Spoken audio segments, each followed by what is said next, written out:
రండి కారెక్కండి. పర్వాలేదులే బాబు, మాకు అలవాటేగా. కారెక్కమంటే అలవాటే పర్వాలేదులేండి అంటారేంటి? రండి. పదండి.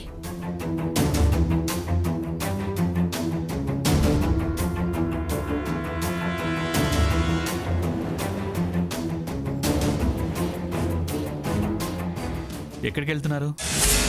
అది అది ఏంటండి ఎక్కడికి అంటే అది అది అంటున్నారు? అడ్రస్ లేదా? అడ్రస్ తెలీదా? సీత వాళ్ళు ఇల్లు మారారట, వాళ్ళింటికి బయలుదేరాం. మా ఇంటికేమో స్వర్ణని బాబుని చూడ్డానికేమో అని నేను అనుకున్నాను. మీకు సీత మాత్రమే కూతురా? నేను నా భార్య పిల్లాడు ఏం కామా? మా ఇంటికి వచ్చి కండిషన్స్ పెడతారు. ఆవిడ గారింటికి కాలినడకన బయలుదేరారా? మీ మాట కోసం, మీ తృప్తి కోసం స్వర్ణ తాంబూలం పట్టుకెళ్ళి అవమానపడి తలంచుకొని వచ్చింది.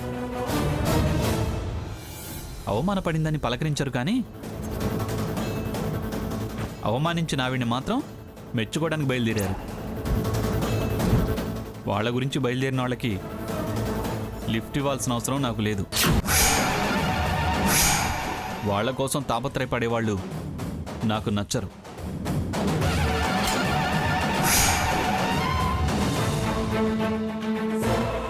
కార్తీకండి, మేమేం కారు ఆపలేదు, ఎక్కుతాం అనలేదు. అందుకే నేనే దిగమంటున్నా. వాళ్ళ ఊసెత్తే వాళ్లతో నాకే సంబంధం లేదు. దిగండి.